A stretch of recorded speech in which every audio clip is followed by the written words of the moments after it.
Hello students, welcome to Magnet Brains. मैं रूपाली वर्मा। आज का जो हमारा वीडियो है, इसको बताने से पहले आपको हम ये बताते हैं कि हम ये वीडियो आपके लिए 100% फ्री लाते हैं। सिर्फ यही वीडियो नहीं, जितनी भी आप वीडियो किसी भी सब्जेक्ट का देखना चाहें, अर्थात ये कि हमारा चैनल अर्थात मैग्नेट ब्रेन्स जो है वो आपको 100% फ्री एजुकेशन प्रोवाइड कराता है। आपको 50% नहीं, 75% नहीं, 100% फ्री। अर्थात आपको इन वीडियोस को देखने के लिए कुछ भी पेमेंट नहीं करना है। कभी ऐसा नहीं होता कि आपने 2 वीडियो देखे और उसके आगे के वीडियोस देखने के लिए आपसे बोला जाए कि भी आपको इतना पेमेंट करना है। हम ऐसा कुछ भी नहीं करते। आप 100% कोई भी वीडियो कितनी बार भी कहाँ पे भी देखना चाहें, जब भी देखना चाहें, 100% फ्री देखेंगे और साथ ही क्वालिटी कंटेंट के साथ देते हैं। मतलब आपको हम जितना भी कंटेंट देते हैं वो बहुत ही अच्छी क्वालिटी का होता है ताकि आप अपनी स्टडीज़ को अच्छी तरीके से कर सकें। तो आज का वीडियो जैसे हमने बताया ये भी 100% फ्री है। तो आज का वीडियो हमारी क्लास 10th हिंदी कोर्स ए के लिए है। इनकी पुस्तक है शतज भाग 1, उसके काव्य खंड। ये पुस्तक हमारी 2 खंडों में विभक्त है, काव्य खंड और गद्य खंड। तो आज का वीडियो काव्य खंड का है। अध्याय है 9, संगतकार। ये कविता लिखी है मंगलेश डबराल जी ने। तो ये कविता में वो हमको बता रहे हैं कि जब कहीं पर भी कॉन्सर्ट प्ले होता है, मतलब कहीं पे भी आपका म्यूजिक कॉन्सर्ट वगैरह होता है, तो एक जो मेन गायक होता है वो तो गाता ही गाता है, लेकिन उसके पीछे भी बैकग्राउंड में भी कई गायक गा रहे होते हैं। उनकी इम्पोर्टेंस क्या होती है ये बताने के लिए ये कविता उन्होंने हमारे सामने प्रस्तुत करी। तो इस कविता को हम पूरी तरीके से डिटेल एक्सप्लेनेशन देख चुके हैं, एनसीईआरटी सॉल्यूशंस देख चुके हैं, वन शॉट रिवीजन भी हम देख चुके हैं। तो आज हम क्या देखने वाले हैं? आज हम देख रहे हैं एमसीक्यूज, क्योंकि हमारे टेस्ट और एग्जाम में अक्सर सब्जेक्टिव और ऑब्जेक्टिव दोनों ही क्वेश्चंस आते हैं। मतलब आपसे बहुविकल्पीय प्रश्न भी पूछे जाते हैं। तो ये वीडियो आपके लिए बहुविकल्पीय प्रश्नों की बहार लेकर आया है। अब ये जो बहुविकल्पीय प्रश्न होते हैं ये 2 तरीके से पूछे जाते हैं, यानी कि काव्यांश आधारित भी रहते हैं और संपूर्ण पाठ आधारित भी रहते हैं। तो दोनों ही तरह के प्रश्न लेकर आए हैं और साथ ही जहां पर प्रश्नों को आपसे घुमा घुमा कर पूछा जाता है, इस तरीके के भी 1-2 प्रश्न हम आपके लिए लेकर आए। तो चलिए फटाफट करते हैं, प्रैक्टिस करते रहिए। पोयम आपने अच्छे से पढ़ी ली है, क्वेश्चन आंसर पढ़ ही चुके हैं, राइटर के बारे में, पोइट के बारे में अच्छे से पढ़ लेंगे तो एमसीक्यूज करने में कभी कोई दिक्कत नहीं आएगी। तो करते हैं फटाफट। तो सबसे पहले जो आ रहा है वो है काव्यांश आधारित। पहला क्या है? काव्यांश हमारे पास, मुख्य गायक के चट्टान जैसे भारी स्वर का साथ देती, वह आवाज सुंदर कमजोर कांपती हुई थी। वह मुख्य गायक का छोटा भाई है या उसका शिष्य या पैदल चलकर सीखने आने वाला दूर का कोई रिश्तेदार। अब इस पर हमारे पास प्रश्न, भाई कविता है तो छोटे छोटे पार्ट्स ही हमारे सामने ही आएंगे, उसी पर आधारित प्रश्न होंगे। तो यहाँ क्या दिया है? मुख्य गायक की आवाज कैसी होती है? क्या है? कर्कश, पाषाण के समान कठोर, कमजोर, चट्टान जैसी भारी। तो अब यहाँ किसके बारे में बात कर रहे हैं? मुख्य गायक के बारे में, जो मेन लीड में गा रहा है। उसकी आवाज होती है चट्टान जैसी भारी। मुख्य गायक के स्वर से स्वर मिलाती आवाज किसकी होती है? जो मुख्य गायक के स्वर से स्वर मिलाती है वो आवाज कौन है? मुख्य गायक के शिष्य की, मुख्य गायक के अनुज यानी कि छोटे भाई की, संगीत सीखने वाले कोई रिश्तेदार की। उपरोक्त में से कोई भी हो सकता है। तो यहाँ पर क्या है, खुद भाई हमारे जो लेखक जो कवि हैं उनको भी नहीं पता कि कौन है, तो उन्होंने तीनों ही ऑप्शन दिए हुए हैं। तो यहाँ पर क्या है, हम क्या लगाएंगे? उपरोक्त में से कोई भी हो सकता है। तो हम अगर ये भी देखें उपरोक्त तीनों सही है तो तीनों ही आप सही लगाओगे। दोनों ही ऑप्शन हमारे सही है। उपरोक्त में से कोई भी हो सकता है या उपरोक्त तीनों सही है, ये दोनों ऑप्शन लगा सकते हैं। फिर है चट्टान जैसी भारी स्वर से क्या अभिप्राय? चट्टान जैसे भारी स्वर का क्या मतलब है? कर्कश और कठोर स्वर, गंभीर और दमदार स्वर, तीखा और मृदु स्वर, कमजोर और पतला स्वर। तो यहाँ पर चट्टान जैसे स्वर का तात्पर्य है गंभीर और दमदार, मतलब उसमें गंभीरता भी है और दम भी है, कॉन्फिडेंस वाली आवाज है उसकी। निम्नलिखित में से क्या मुख्य गायक का साथ देने वाले गायक के स्वर की विशेषता नहीं है? यहाँ पर जो विशेषता नहीं है, अर्थात जो उसके मुख्य गायक के साथ स्वर मिला रहा है उसकी विशेषता नहीं है। दमदार, कमजोर, कंपन युक्त या सुंदर, तो यहाँ पर जो नहीं है वो है दमदार, क्योंकि दमदार आवाज तो मुख्य गायक की है। जो संगतकार है, जो साथ में आवाज दे रहा है, उसकी आवाज कमजोर है, कंपन युक्त है, मगर सुंदर है। किसकी आवाज में हिचक सुनाई देती है? मुख्य गायक के, संगतकार के, मुख्य गायक और संगतकार दोनों के, या मुख्य गायक के शिष्य के? तो यहाँ पर जो है वो आवाज है संगतकार की। अब आते हैं दूसरा, हमारे पास में दूसरा काव्यांश है। क्या है? मुख्य गायक की गरज में वह अपनी गूंज मिलाता आया प्राचीन काल से। गायक जब अंतरे की जटिल तानों के जंगल में खो चुका होता है या अपने ही सरगम को लांघ कर चला जाता है भटकता हुआ एक अनहद में, तब संगतकार ही स्थायी को संभाले रहता है, जैसे समेटता हो मुख्य गायक का पीछे छूटा हुआ सामान, जैसे उसे याद दिलाता हो उसका बचपन। किसका बचपन? मुख्य गायक का, जब वह नौसिखिया था। अर्थात अभी तो संगतकार नौसिखिया है, लेकिन यहाँ पर वो मुख्य गायक को याद दिला रहा है कि मुख्य गायक भी जब नौसिखिया था बचपन में, तब वो इसी तरीके से वो साथ देता था, वो भी मुख्य गायक का। अब इस पूरे काव्यांश पे आधारित प्रश्न क्या है? संगतकार किस स्थिति में स्थायी को संभाले रहने का कार्य करता है? कौन सी स्थिति होती है जब वो संभाले रखता है स्थायी को? जब मुख्य गायक के गायन की क्षमता क्षीण हो जाती है, यानी कि कमजोर हो जाती है, जब मुख्य गायक जंगल में खो जाता है, जब मुख्य गायक अनहद में भटक जाता है, जब मुख्य गायक संगीत के जटिल सुरों को गाने में असमर्थ हो जाता है। तो काव्यांश के आधार पर इसका ऑप्शन है हमारा गा, जब मुख्य गायक अनहद में भटक जाता है। नेक्स्ट है, प्राचीन काल से ही संगतकार क्या कार्य करता आया है? बहुत प्राचीन काल से क्या करता आया? मुख्य गायक की आवाज में अपना स्वर मिलाता आया है, मुख्य गायक को पीछे छूटा हुआ सामान समेटता हुआ आया है, मुख्य गायक के प्रभाव को क्षीण करता आया है, मुख्य गायक को उसके बचपन की याद दिलाता आया है। तो प्राचीन काल से संगतकार कार्य करता आया है, मुख्य गायक की आवाज में अपना स्वर मिलाता हुआ आया है। संगतकार की क्या भूमिका होती है? उसकी क्या प्रेजेंस रहती है वहां पे? वो क्या अपना कार्य करता है? मुख्य गायक को उसके नौसिखिए रूप की याद दिलाता है, मुख्य गायक के साथ आत्मविश्वास से भरे दमदार स्वर में गाता है, मुख्य गायक के गायन के स्थायी को पकड़े रहता है, मुख्य गायक को सरगम को लांघने से रोकता है। तो वो वहां का उसका कार्य क्या होता है? वो होता है मुख्य गायक के गायन के स्थायी को संभाले रखता है। मतलब मुख्य गायक जो गा रहा है, जिस लय में गाई जा रही है, तो उसके स्थायी को संभाले रखता है, क्योंकि अगर मुख्य गायक बहुत पिच में पकड़ जाता है ताकि वो लौट कर उसी पिच में आ सके। प्रस्तुत काव्यांश में किसके महत्व को बताया गया? किसके महत्व को बताया जा रहा है? मुख्य गायक के, संगतकार के, उच्च गुणवत्ता वाले वाद्य यंत्रों के, या शास्त्रीय संगीतज्ञ के? तो यहाँ पर जो बताया गया है वो है संगतकार के बारे में। नौसिखिया किसे कहा गया है? जो काव्यांश में नौसिखिया किसको बोला गया है?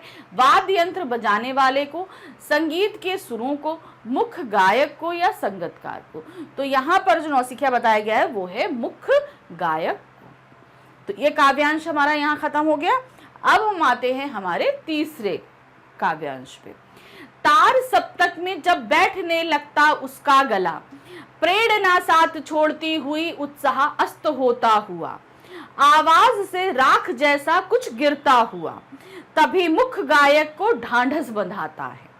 कहीं से चला आता है संगतकार का स्वर, कभी कभी वह यूं ही दे देता है उसका साथ। तो अब क्या होता है? मुख्य गायक तो भाई वो हाई पिच पे, तार सप्तक पे ही बहुत ऊंचे स्वर में गाता है। अब कभी कभी क्या होता है, ऊंचे स्वर में फंस जाता है, वहाँ उलझ जाता है, या उसका गला बैठने लगता है, या वो नहीं सब कुछ कहीं इधर उधर भटक जाता है। तो उस समय क्या होता है, जो संगतकार होता है उसका स्वर उसे सपोर्ट देता है, और उस सपोर्ट की वजह से मुख्य गायक जो है वो अपने स्वरों को संभाल लेता है। यह बताने के लिए कि वह अकेला नहीं है और यह कि फिर से गाया जा सकता है गाया जा चुका गाना, गाया जा चुका राग, और उसकी आवाज में जो हिचक साफ सुनाई देती है या अपने स्वर को ऊंचा ना उठाने की जो कोशिश है, उसे विफलता नहीं उसकी मनुष्यता समझा जाना चाहिए। तो यहाँ पर वो मुख्य गायक का साथ तो उसको वापस स्वर में लेके आता है, लेकिन साथ ही उसे इस चीज का ढांढस भी बंधाता है संगीतकार मुख्य गायक को कि जो तुम गा चुके हो उसे दोबारा भी गाओ तो कोई मुश्किल नहीं, तुम अपने राग में वापस आ गए हो। अब मुख्य गायक के स्वर से कभी भी संगीतकार का स्वर ऊंचा नहीं जाता, वो नहीं करता ऐसा। ये ऐसा नहीं कि वो कर नहीं सकता, वो इसलिए नहीं करता, ये उसकी मनुष्यता है, क्योंकि यहाँ मुख्य गायक कोई और है, उसका काम तो संगीतकार का है, इसलिए वो कभी भी अपने स्वर को मुख्य गायक के स्वर से ऊंचा नहीं जाने देता। ये उसकी कमजोरी नहीं, ये उसकी मनुष्यता है, उसकी विनम्रता है। अब इसी पर आधारित प्रश्न है, क्या है? संगीतकार किस प्रकार मुख्य गायक को यह एहसास दिलाता है कि वह अकेला नहीं है? कैसे दिलाता है? मुख्य गायक के टूटते स्वर में अपना स्वर मिलाकर, मुख्य गायक के समान उच्च स्वर में गाकर, मुख्य गायक की प्रेरणा बनकर, मुख्य गायक के स्वर को ऊंचा उठाकर। तो वो कैसे बताता है, अपनी प्रेजेंस बताता है? वो मुख्य गायक के टूटते स्वर से अपना स्वर मिलाकर। संगीतकार के स्वर में हिचक इसलिए सुनाई देती है क्योंकि अब उसके जो आवाज है उसमें हिचक सुनाई देती है, अर्थात वो अपने आप को ऊंचा नहीं उठने देता। क्यों नहीं? क्योंकि उसके स्वर में परिपक्वता का अभाव है, मतलब वो अभी पूरी तरीके से मैच्योर नहीं हुआ है, उसमें प्रतिभा की कमी है, वह मुख्य गायक का मान बनाए रखना चाहता है, वह स्वयं को हीन समझता है। तो वो क्यों उसकी हिचक सुनाई देती है? क्यों? क्योंकि वह मुख्य गायक के गान का मान बनाए रखना चाहता है कि मुख्य गायक ही अच्छा गाता है, इस बात का मान वो पूरी महफिल के सामने बनाए रखना चाहता है। तार सप्तक गाते समय मुख्य गायक का स्वर मंद क्यों पड़ जाता है? क्यों उसका तार सप्तक गाते समय उसका स्वर मंद पड़ जाता है? उसका उत्साह मंद पड़ जाता है, उसकी प्रेरणा साथ छोड़ने लगती है, उसका गला बैठने लगता है, या उपरोक्त सभी कथन सत्य है? तो यहाँ पर जो है उपरोक्त सभी कथन सत्य है, अर्थात उसका उत्साह भी मंद पड़ता है, उसकी प्रेरणा साथ छोड़ती है और उसका गला भी बैठने लगता है। संगीतकार की हिचक को उसकी मनुष्यता क्यों माना जाता है? अब क्यों उसकी हिचक है, अर्थात वो उतना ऊंचा क्यों नहीं गाता है, इसलिए उसको ये मनुष्यता क्यों माना जाता है? क्योंकि वह मुख्य गायक के सम्मान को बढ़ाता है, क्योंकि वह संगीत के क्षेत्र में प्रसिद्धि प्राप्त करने का इच्छुक नहीं है, क्योंकि वह अपने कार्य का श्रेय लेना नहीं चाहता है, क्योंकि वह संगीत के क्षेत्र में धन कमाने की लालसा नहीं रखता है। तो अब वो क्यों उसकी मनुष्यता माना जा रहा है उसकी हिचक की? क्योंकि वह मुख्य गायक के सम्मान को बढ़ाता है। अब अगर संगीतकार ऊंचा गाने लगेगा तो सब लोग संगीतकार की तारीफ करने लगेंगे ना, बात ही हो जाएगी। इसीलिए वो अपने स्वर को इसलिए नीचे रखता है ताकि मुख्य गायक ही सम्मान प्राप्त कर सके। मुख्य गायक को ढांढस कौन बंधाता है? संगीतकार, श्रोतागण, संगीतकार या वाद्य यंत्रों की आवाज? तो उसे ढांढस बंधाता है संगीतकार। तो ये काव्यांश भी यहाँ समाप्त हुआ। अब आते हैं अगले काव्यांश पे। तार सप्तक में जब बैठने लगता उसका गला, प्रेरणा साथ छोड़ती हुई उत्साह अस्त होता हुआ, आवाज में राख जैसा कुछ गिरता हुआ, तभी मुख्य गायक को ढांढस बंधाता। कहीं से चला आता संगीतकार का स्वर, कभी कभी वह यूं ही दे देता उसका साथ, यह बताने के लिए वह अकेला नहीं है और यह कि फिर से गाया जा सकता है गाया जा चुका राग, और उसकी आवाज में जो एक हिचक साफ सुनाई देती है या अपने स्वर को ऊंचा ना उठाने की जो कोशिश है, उसे विफलता नहीं उसकी मनुष्यता समझा जाना चाहिए। अब देखिए, ये काव्यांश वही है जो अभी हमने पहले पढ़ा था, मगर अब क्वेश्चंस बदलेंगे। अब एक ही पे भाई अलग तरीके से क्वेश्चंस पूछे जा सकते हैं ना, तो यहाँ पर अब क्वेश्चन बदल जाएंगे। क्या है? कवि के अनुसार संगीतकार द्वारा अपने स्वर को ऊंचा ना उठाए जाने को क्या समझा जाना चाहिए? संगतकार की विफलता, संगतकार की प्रतिभा की कमी, संगतकार की हिचक या संगतकार की मनुष्यता। तो अब क्या समझा गया है गद्यांश में? उसे समझा गया है संगतकार की मनुष्यता। तार सप्तक का क्या अर्थ है? तार सप्तक जो बोला जा रहा है, जिस स्वर में गाया जा रहा है, उसे क्या बोलते हैं? 7 स्वरों को उच्च स्वर में गाना, 7 स्वरों को निम्न स्वर में गाना, 7 स्वरों को मध्यम स्वर में गाना, 7 स्वरों को सम स्वर में गाना। तो तार सप्तक का जो स्वर होता है वो है 7 स्वरों को उच्च स्वर में गाना, बहुत ही ऊंचे स्वरों में गाना होता है। राख जैसा किसे कहा गया है? मुख्य गायक के गायन को, मुख्य गायक की प्रेरणा को, मुख्य गायक के बुझते स्वर को, संगतकार की आवाज को। तो राख जैसा जो बोला गया है वो है मुख्य गायक के बुझते स्वर को। भाई तार सप्तक में जब गा रहा है बहुत ऊंचे स्वर में, तो भाई गला थोड़ा सा बैठने लगता है, तो वो राख जैसा जो गिर रहा है वो मुख्य गायक के बुझते हुए स्वर, यानी कि वो जो उच्च स्वर में गा रहा था वो धीरे धीरे मध्यम पड़ने लगते हैं तब। संगतकार मुख्य गायक का साथ यूं ही क्यों दे देता है? क्या कारण है वो यूं ही दे रहा है? तो क्या है, मुख्य गायक को मान सम्मान देने के लिए, मुख्य गायक को अकेलेपन के एहसास से बचाने के लिए, यह बताने के लिए कि गाया हुआ स्वर पुनः गाया जा सकता है, या उपरोक्त सभी। तो यहाँ पर जो सही ऑप्शन है वो है उपरोक्त सभी। अर्थात इसलिए वो यूं ही देता है क्योंकि मुख्य गायक का मान सम्मान बना रहे, मुख्य गायक को अकेलेपन का एहसास नहीं, क्योंकि मतलब वो तार सप्तक में ऐसे अकेले गा रहा है, नहीं, वो ये बताता है कि नहीं मैं भी आपके साथ गा रहा हूँ। और ये बताने के लिए कि जो स्वर आप गा चुके हो, अगर कहीं से आपसे गड़बड़ी हुई है तो आप उसे दोबारा गा सकते हो। तो सभी सही है। काव्यांश में मनुष्यता शब्द से क्या अभिप्राय है? यहाँ पे मनुष्यता शब्द जो लिया गया है इससे क्या मतलब है?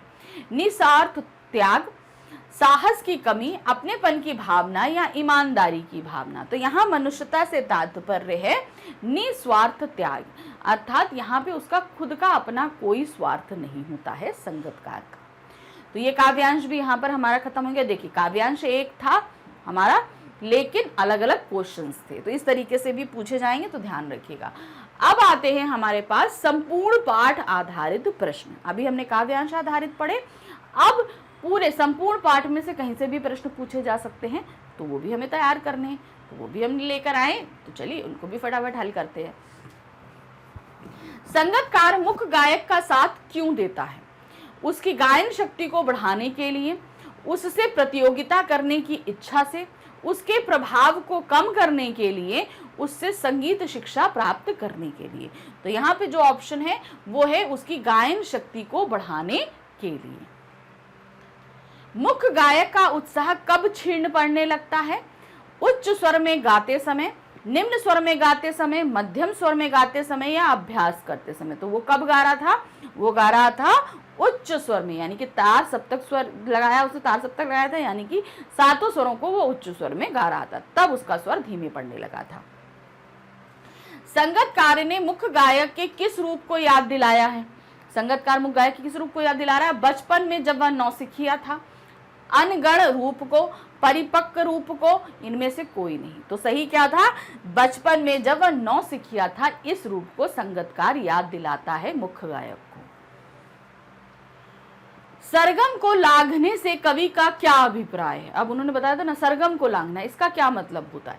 संगीत की गहराइयों में उतर जाना, संगीत को छोड़कर किसी अन्य ओर ध्यान देना, मूल स्वर को भूलकर अंतरे की जटिल टानों में खो जाने से, या उपयुक्त सभी कथन सत्य हैं। तो यहाँ पर जो है वो है मूल स्वर को भूलकर अंतरे की जटिल तानों में खो जाना, इसको बोलते हैं सरगम को लांघने से। मतलब प्रेरणा साथ छोड़ती हुई उत्साह अस्त होता हुआ, पंक्ति में निहित अलंकार बताइए।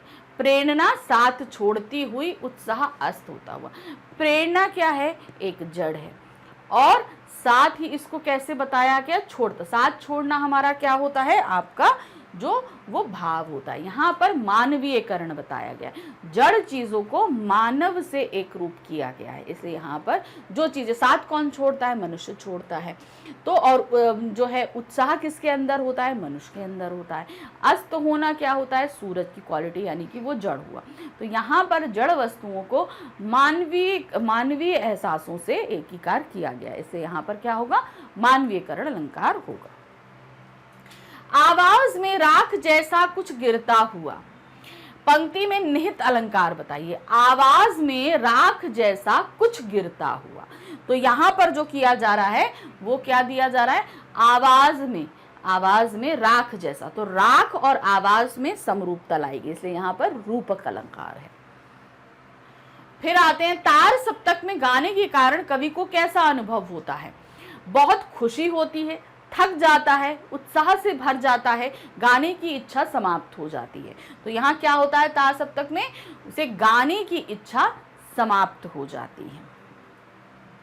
मुख्य गायक को क्या समझाने के लिए संगीतकार उसका साथ देता है। मुख्य गायक को क्या समझाने के लिए संगीतकार उसे साथ देता है, वह बताना चाहता है कि वह अकेला नहीं है, अर्थात मुख्य गायक अकेला नहीं है। गाए जा चुके राग को पुनः भी गाया जा सकता है, ये चीज वह उसको ढांढस बनाता है कि तुमसे चलो, तुमने राग में स्वर में कुछ गड़बड़ी हुई, कोई बात नहीं, सही हो जाएगा। उपर्युक्त सभी कथन सत्य, तो हम यहाँ पर देखेंगे कि ये उपर्युक्त सभी कथन सत्य है। मुख्य गायक ये सारी चीजें को, मुख्य गायक को ये सारी चीजें जो है संगीतकार समझाता है। नेक्स्ट क्वेश्चन है, तार सप्तक का क्या अर्थ होता है। सरगम को मध्यम स्वर में गाना, सरगम को निम्न स्वर में गाना, सरगम को सम स्वर में गाना, सरगम को ऊंचे स्वर में गाना। तो तार सप्तक का मतलब होता है सरगम को ऊंचे स्वर में गाना। नेक्स्ट आते हैं, मुख्य गायक की गरजदार आवाज में अपनी गूंज मिलाने का काम किसका है। कौन अपनी आवाज मिलाता है उसमें, श्रोतागण, आयोजक, संगीतकार या संगीतकार। तो सही ऑप्शन है, अपनी आवाज मिलाता है संगीतकार। संगीतकार के स्वर में हिचक क्यों सुनाई देती है, क्या कारण है वो अपनी हिचक उसको सुनाई दे रही है। वह मुख्य गायक का मान रखने के लिए ऐसा करता है, वह ऊंचे स्वर में गा नहीं सकता, उसका काम केवल साफ देना होता है। उपर्युक्त सभी कथन सत्य। तो यहाँ पर है जो है वो है, वह मुख्य गायक का मान बनाए रखना चाहता है कि भाई वहां पे मेन लीड में जो गा रहा है उसके स्वर से ऊंचा हमको नहीं जाना है, इस बात की हिचक उसको जो है उसके गाने में सुनाई देती है। तो यहाँ पर मुख्य गायक के मान सम्मान को पूरी महफिल के सामने बनाए रखना उसका काम होता है। संगीतकार द्वारा जानबूझकर स्वर को ऊंचा ना उठाए जाने को क्या समझना जाना चाहिए। संगीतकार की नादानी, संगीतकार की इंसानियत, संगीतकार की अशिक्षा, संगीतकार का भोलापन। तो यहाँ पर जानबूझकर नहीं उठाता उसे क्या समझते हैं, संगीतकार की इंसानियत। अब यहाँ पर आप संगीतकार की मनुष्यता ले लो, संगीतकार की इंसानियत ले लो, दोनों ही सही रहेगा। मंगलेश डबराल का जन्म कब और कहाँ हुआ। तो हमारे जो कवि हैं मंगेश डबराल, वो उनका जन्म कब और कहाँ हुआ। सन 1948 में उत्तरांचल के टिहरी गलवाल के काफलवानी गांव में हुआ, 1948 के पौड़ी गलवान में हुआ, 1920 में देहरादून में हुआ, 1938 में उत्तरकाशी में हुआ। तो इसका सही जो ऑप्शन है वो है आपका का। उनका जन्म सन 1948 में उत्तरांचल के टिहरी गढ़वाल जिले के काफलवानी गांव में हुआ था। मंगलेश डबराल किस रूप में प्रतिष्ठित हुए हैं, मतलब उनकी पहचान किस क्षेत्र में ज्यादा हुई है। अध्यापक के रूप में, वकील के रूप में, पत्रकार के रूप में या एक व्यवसायी के रूप में। मंगलेश डबराल की हम यहाँ एक कविता जरूर पढ़ रहे हैं, लेकिन वो पूरे साहित्य जगत में जो है वो एक पत्रकार के रूप में प्रतिष्ठित हुए, मतलब एक जो है पत्रकार वो काफी अच्छे रहे हैं।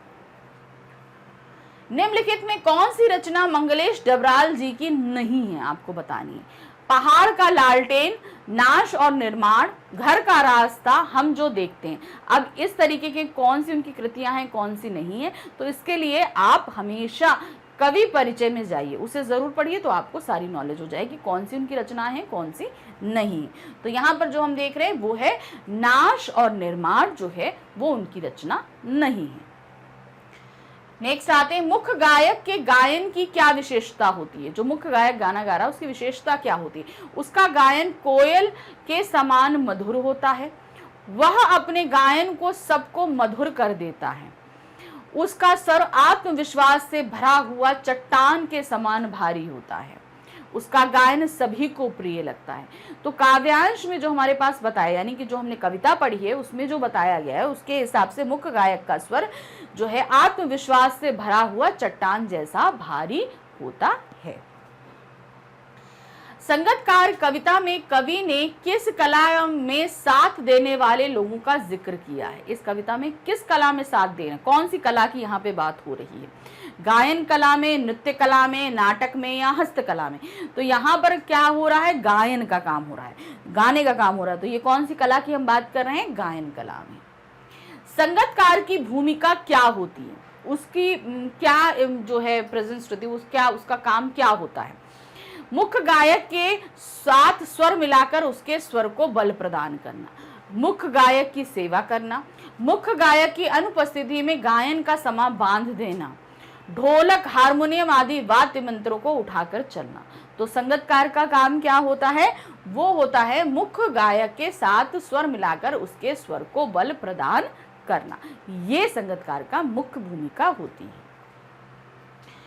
संगीत में आप अंतरा से क्या समझते हैं। अंतरा के अनहद में अटक जाता है। यहाँ तो अंतरा शब्द से क्या तात्पर्य है, सहयोगी, टेक को छोड़कर गीत का चरण, जिसने अभी सीखना आरंभ किया हो या इनमें से कोई नहीं। तो यहाँ अंतरा से तात्पर्य है टेक को छोड़कर गीत का चरण, अर्थात जो मेन जो पैरा होता है उसको हम मुखड़ा बोलते हैं, उसके बाद के जो हमारे अंतर पैराग्राफ होते हैं वो सभी अंतरा कहलाते हैं। तो टेक यानी कि स्टार्टिंग का पार्ट छोड़कर जो अंदर के गीत के चरण होते हैं वो क्या कहलाते हैं, अंतरा कहलाते हैं। जटिल तानों के जंगल में पंक्ति में निहित अलंकार बताइए। जटिल तानों के जंगल में, तो यहाँ पर इस पंक्ति में कौन सा अलंकार है, तो इसमें जो अलंकार है वो है रूपक अलंकार। जटिल तान और जंगल, इन दोनों में समरूपता दिखाई गई है। जैसे समेटता हो मुख्य गायक का पीछे छूटा हुआ सामान, इस पंक्ति में निहित अलंकार बताना है आपको। अब इसमें कौन सा अलंकार होगा, रूपक, उत्प्रेक्षा, विरोधाभास या उपमा। तो यहाँ पर जो होगा वो है उत्प्रेक्षा। क्यों यहाँ पर, क्योंकि यहाँ जैसे जैसे शब्द का इस्तेमाल हुआ है। जहाँ पर हम बोलते हैं ना, यहाँ जनहू, मनही, जैसा, वैसा, ज्यों, त्यों जैसे शब्दों का जहाँ इस्तेमाल होता है वहां पर उत्प्रेक्षा अलंकार होता है। मतलब आपसे सपोज करने के लिए जहां पर चीज को बोला जाता है वो होता है उत्प्रेक्षा। तो यहाँ पर वो सपोज किया जा रहा है कि जैसे मान लो कि वो मुख्य गायक के फैले हुए सामान को समेट रहा हो। मुख्य गायक कहाँ खो जाता है, जंगल में, अनहद में, संगीत सभा में या अपने बचपन में। तो वो कहाँ खोया था, अनहद में। प्रस्तुत पाठ में किसकी भूमिका के महत्व पर विचार किया गया है, कीमती वाद्य यंत्र, संगतकार, गायन की प्रस्तुति या मुख्य गायक। तो यहाँ पर जो इसकी भूमिका पर हम बात कर रहे हैं वो है संगतकार। निम्न में से क्या संगतकार के स्वर की विशेषता नहीं है। संगतकार के स्वर की विशेषता जो नहीं है वो बतानी है। मधुरता, कमजोर, आत्मविश्वास भरी आवाज, कंपनशील। तो जो विशेषता नहीं है वो है आत्मविश्वास भरी आवाज। वो विशेषता किसकी है, मुख्य गायक के आवाज की। संगीत के स्थायित्व को संभालते हुए संगतकार मुख्य गायक को उसके किस रूप की याद दिलाता है। यानी कि संगीत के स्थायी को समझाए और वो किस मुख्य गायक के किस रूप को याद दिला रहा है, नौसिखिया, गुरु, युवावस्था या परिपक्व गायक। तो उसने किस रूप को याद दिलाया था, नौसिखिया रूप को याद दिलाया था। संगतकार की मनुष्यता का परिचायक क्या है। यानी कि संगतकार के जो है मनुष्यता का परिचय हमें कैसे मिलता है। मुख्य गायक का सामान समेटना, इससे मिलता है। श्रोता गणों का मनोरंजन करने से मिलता है। मुख्य गायक के मधुर गाने से मिलता है। अपने स्वर को जानबूझकर मुख्य गायक से ऊंचा ना उठने देने दे। तो यहाँ पर उसकी मनुष्यता का परिचय, संगतकार की मनुष्यता का परिचय हमें किससे मिलता है, वो जानबूझकर अपने स्वर को जो है वो उठा सकता है, लेकिन वो जानकर नहीं उठाता मुख्य गायक से ऊपर अपने स्वर को। चट्टान जैसा भारी स्वर किसका है? संगीतकार, तबला, मुख्य गायक या आयोजक? तो ये स्वर है हमारे मुख्य गायक का। मुख्य गायक की प्रेरणा कब साथ छोड़ने लगती है? जब वह बहुत लंबे समय से गा रहा होता है, जब उसे पानी की आवश्यकता होती है, जब वह उच्च स्वर में गाता है, जब अनुपस्थित होता है। तो वो कब प्रेरणा उसकी साथ छोड़ती है? जब वह उच्च स्वर में गाता है, अर्थात वो 7 स्वरों को मतलब जब वो तार सप्तक गाता है, जो 7 स्वरों को ऊंचे स्वर में गा रहा होता है। संगीतकार मुख्य गायक के स्वर की तुलना में अपना स्वर धीमा क्यों रखता है? किस कारण से रखता है? मुख्य गायक के प्रति आदर की भावना होने के कारण, संगीत का पूर्ण ज्ञान ना होने के कारण, मधुर स्वर का अभाव होने के कारण, गायन प्रतिभा की कमी होने के कारण।